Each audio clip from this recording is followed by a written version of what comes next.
Welcome back to another episode of Metal Sanctuary. This time, another top 5 debate with a returning guest who did the video with me on Doom Metal, and that would be Ron, or as he's also known in the YouTube community as Metal Ron. And he is here to do his first actual debate with me on my channel. I did one on his for 70s bands that we talked about, were they metal or were they just hard rock.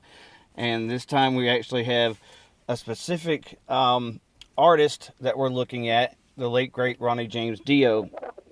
And I didn't feel it would be fair to condense it just to the Dio work. I really felt there's so many better records that, you know, his time with Black Sabbath and previously with Rainbow, to be able to put his 5 best works that he was on. So that's what we're going to discuss today, and I'll go ahead and let the visitor go first with your number 5.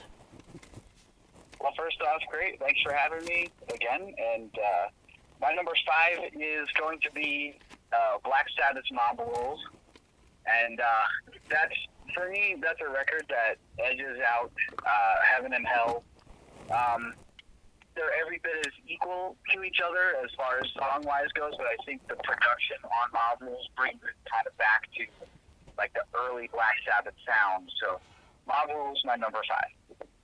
Yeah, and you know, I think collectively, I think the totality of the songs is better on Mob Rules. I also think that on that first Black Sabbath record that he did with them, Heaven and Hell, I think there was a lot of a rainbow influence. I think with songs like Heaven and Hell and Children of the Sea. To me, they had a lot of a rainbow kind of flavor that got brought into it, and I felt the Mob Rules record gave them their kind of distinct identity with Ronnie James Dio. Right. My number 5, I go with his first record on his own, Holy Diver. It's one of his records that's just great through and through. It was the first album I ever heard him on, and I got into him and a lot of metal bands a lot later to the party because I kind of had to sneak what I was listening to, and at the time, you know, there wasn't a lot of Dio on MTV. But I picked that record up and subsequently bought the Last in Line record, 2 records that I feel are easily in his top 5 solo. I would pick Diver over Last in Line just simply because I'm not too fond of the song Mystery, and I think that's the one song that kind of, you know, puts it a peg down. But I mean, you know, definitely songs like Invisible, Rainbow in the Dark, the title track, you know, just those songs to me, it's what you would consider Dio to be. And if you go back and you listen to, you know, previous records before this record, one of the things I've kind of always said was a lot of his solo material mirrored what he had previously done in Black Sabbath. I felt that musically his first few records after Black Sabbath mirrored those first 2 records he did, and then the albums he did after he did Dehumanizer they mirrored a lot more of that doomier sound that Dehumanizer had. Mm. Right. Yeah, especially that B-side on Holy Diver. Like every song on that B-side is just killer songs. And which actually brings us to my number 4, which is what your number 5 was, Holy Diver. You know, in my opinion, everything he did from the second Rainbow record through Dream Evil, you know, they all stand up as pretty much equal. And so it's really hard to number these, but Holy Diver definitely gets the nod because of that B-side for me, just being some of my favorite Dio songs of all time. So Holy Diver, my number 4. Which album you mentioned is my number 4, which is Dream Evil. And it's my favorite of the Dio records, and I know that we had talked previously, and you know, and it was a record I wasn't very in love with at the time when we talked about, because I was like, well, Dream Evil would be last on my Dio, you know, list or whatever. And then the more I got to actually listening to it and the continuity of the songs and everything, that's I've got that as my number 4 and my number 1 overall solo record. Yeah, yeah. I agree. That's my definitely my favorite Dio solo record. Say my number 3. Actually, come to think of it, my number 3 would probably be Dream Evil. So your number 4 is my number 3, Dream Evil, and that was my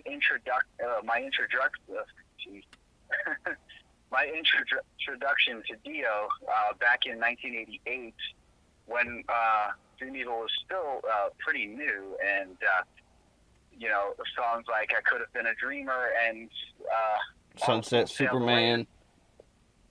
Right.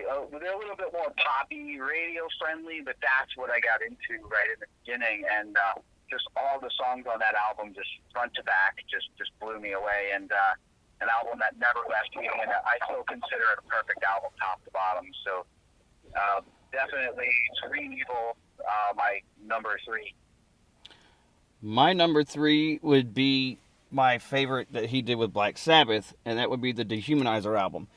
And there's a couple reasons why. One, because I just, not that the first 2 had any kind of filler on them really, but I just felt there was absolutely no filler on this record.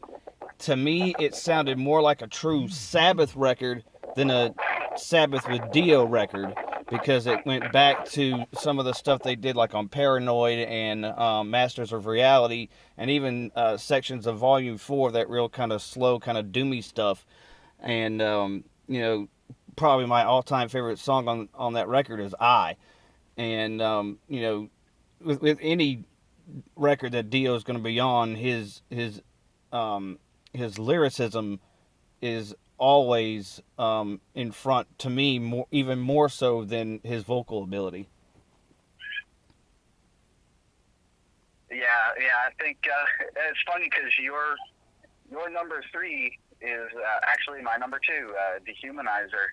That's my favorite Black Sabbath album of all time. I still remember it when it was brand new, and then later on, being on the Wayne's World, in Wayne's World, the Time Machine song. But Dehumanizer really, I think, brought Black Sabbath back to the way they were on Mob Rules and the way they were back in the early 70s. They had that gritty sound on Volume 4 as well as Mob Rules. So Dehumanizer, definitely, an underrated album, in my opinion, one of the most underrated Black Sabbath albums, and sitting right there at my number 2 of all time. For a long time, I didn't even know he did more than 2 records with them, and I think a song on that record that really ties the previous 2 into that one would be a song like TV Crimes, because it's kind of has that Mob Rules esque type, a little bit faster paced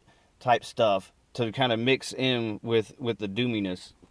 Mm-hmm. Yeah, and actually, the song "Buried Alive" was actually the catalyst for the name of my first band, which was called Buried Alive, and we were like a doom death band.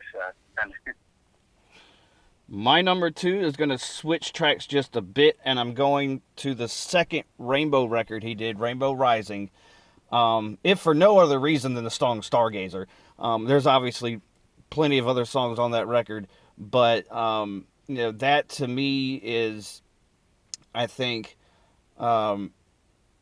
it's just like, I think the first Rainbow record was really good, but I felt like the second Rainbow record, there was more of a hard drive to it, and it sounded more metal, or in a way kind of like matching kind of what Priest was doing at the time.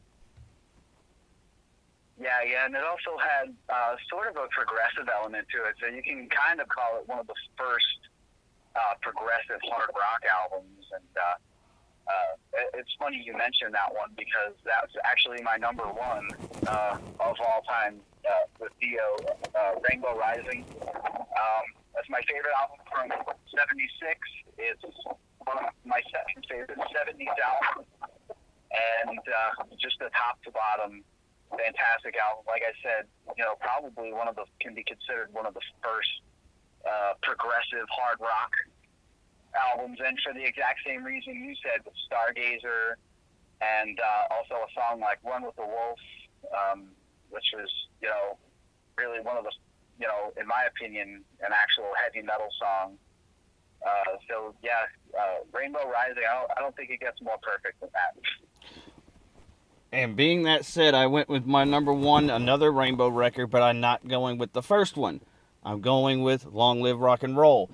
And to me, I felt like, I listened to this the other day, and I felt like it was the progression from Rising. It got heavier, a song like Kill the King, which is my all-time favorite Rainbow song. And then, to me, I think the song that epitomizes his work with Rainbow, his stuff with Dio, Gates of Babylon, to me, it had that, it almost kind of felt like the prequel to Egypt, The Chains Are On. Because when I first listened to it, I'm like, this sounds just like Egypt. And all the different, you can put Blackmore's spin on it with the different, the musical arrangements with the different instrumentations and stuff like that to make it sound a little bit more Mid-Eastern and stuff like that.